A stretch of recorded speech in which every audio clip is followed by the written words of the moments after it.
சரீரம் கடந்த ஒரு உணர்வு, அதுதான் வேணும் அப்படின்னு சொன்னீங்கல்லப்பா. இன்னைக்கு காலையில மெசேஜ்ல சரீரம் கடந்த அந்த நிலைய பத்தி நீங்க ஆனா அது எப்படி அந்த சரீரம் கடந்த நிலைய வந்து நம்ம எப்படி அத வந்து கொண்டு வர்றது? இந்த எப்படிங்கிற கேள்வியில தான் நிறைய ட்ரிக் இருக்கு. சரீரம் கடந்த உணர்வு சுவாமிகிட்ட பார்க்கும்போது என்னைக்காவது தன்னுடைய சரீரத்தை பற்றி அவர் நினைச்சு பார்த்துருப்பாரா? சரீரம் கடந்த உணர்வுல இருந்தார். அந்த உணர்வுல பூரா பக்தர்கள் தான் இருந்தாங்க. சரீரம் கடந்த உணர்வுல இருந்தார் அவர். சரீர உணர்வு தான் நம்மகிட்ட இருக்கு. நம்மகிட்ட இருக்கிறது பூரா சரீர உணர்வுகள். யார் என்ன நினைப்பாங்க, யார் எது சொல்லிடுவாங்களா, சரீரத்துக்கு ஏதாவது நோய் வந்துருச்சா, சரீர ஆரோக்கியத்தை எப்படி பேணி பாதுகாக்கிறது, சரீரத்தை வந்து இன்னும் எப்படிலாம் அழகுபடுத்திக்கிறது, இப்படியெல்லாம் தன் வயது தெரியாமல் இருக்கிறதுக்காக. இப்போ எத்தனையோ ஆன்மீக பெரியவர்கள் கூட வந்து டை அடிச்சுக்கிறாங்கல்ல. இதெல்லாம் சரீரம் உணர்வோடு இருக்கிறவங்க. இந்த சரீர உணர்வோடு இருக்கக்கூடியவங்க வந்து வேற சாதாரண மக்கள். இந்த சரீர உணர்வு கடந்த உணர்வு இருக்கிறவங்க, அந்த உணர்வுகளில் நிரம்பி இருக்கிறது வந்து இந்த பிரபஞ்சம் முழுவதும். தன்னுடைய சரீரத்தை களைச்சிட்டு இந்த பிரபஞ்சத்தோட ஒன்றி இருக்கிறவங்க சரீரம் கடந்த உணர்வோடு இருக்காங்கன்னு அர்த்தம்.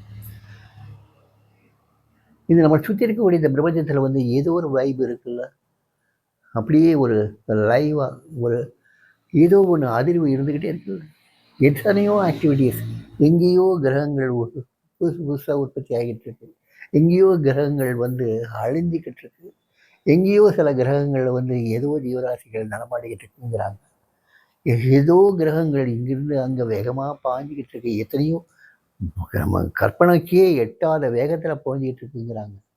ஸோ அத்தனை பிரபஞ்ச ஜீவராசிகளுக்கு மத்தியிலையும் நம்முடைய தன்னுடைய சரீரத்தை கடந்து அந்த உணர்வில் அவர் சஞ்சாரம் பண்ணிக்கிட்டு இருக்காங்கல்ல, அத்தனை ஏக்கங்களையும் ஏக்கிட்டு இருக்காங்கல்ல, அந்த ஞானிகள், அந்த தெய்வங்கள், அவங்க தான் சரீர உணர்வு கடந்து நிற்கிறவங்க. மற்றவங்கள்லாம் சரீர உணர்வோடு இருக்கிறவங்க. அந்த சரீரம் கடந்த உணர்வில் இருக்கக்கூடியவங்களை, இந்த சரீர உணர்வு உள்ளவங்க ஏதோ இந்த மாதிரி 2 வார்த்தை பேசி அதை பற்றி கொஞ்சம் வெளியே சொல்லி தானும் அதில் தெளிவடைஞ்சி மற்றவங்களுக்கு தெளிவடைய வைக்க முடியுமாங்கிறத பார்க்கறதுக்காக நம்ம பண்ணிக்கிட்டு இருக்கோம். ஆனால் நம்முடைய குறிக்கோள் எதுவாக இருக்கணும்னா, அந்த சரீர உணர்வு கடந்த அந்த உணர்வுகளை அடையக்கூடிய, அதாவது சுவாமியை அடையக்கூடிய அந்த வழிமுறைகளை தேட வேண்டாம், சரணடைஞ்சிடணும். அந்த சுவாமிகிட்ட சரணடைஞ்சால் அவர் ஏற்றுக்குவார். இது வந்து நம்முடைய முயற்சியில் நடக்கக்கூடிய சாத்தியமே கிடையாது. நம்முடைய முயற்சியில் சாத்தியமே கிடையாது.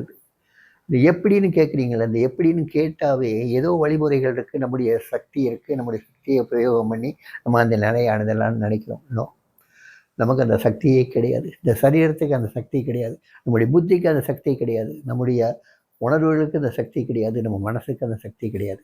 இந்த சக்தி படைத்தவர் அந்த தெய்வம் ஒன்று தான். குருநாதர் ஒருத்தர் தான், சுவாமி ஒருத்தர் தான். அவர் நினச்சா நம்மளை எடுத்துகிட்டு போயிடுவார். அந்த சரீரம் கடந்த உணர்வோடு நம்மளை இணைச்சி போயிடுவார். அதுதான் ஒன்றுதல்னு சொல்கிறது, தெய்வத்தோடு ஒன்றுதல்னு சொல்கிறதே அதான். அது நிகழ்கிறதுக்கு இன்றைக்கி நிகழ்ந்துடலாம், நாளைக்கு நிகழ்ந்துடலாம், நாளைக்கு வச்சு நிகழ்ந்துடலாம், நிகழாமல் போய் அடுத்த பிறவியில் நிகழலாம். இது வந்து கணக்கு அவருக்கு தான் தெரியும், தவிர்த்து நமக்கு தெரியாது. அதனால் அந்த எப்படிங்கிற கேள்வி மட்டும் தயவு செஞ்சு கேட்க வேண்டாம். எப்போதுமே அவருடைய திருவடியை நினைச்சிட்ருப்போம். அவர் என்னைக்கு நினைக்கிறாரோ அன்றைக்கி அந்த உணர்வை நமக்கு கொடுக்கட்டும், அந்த உணர்வோடு ஐக்கியப்படுத்தட்டும், போதும்.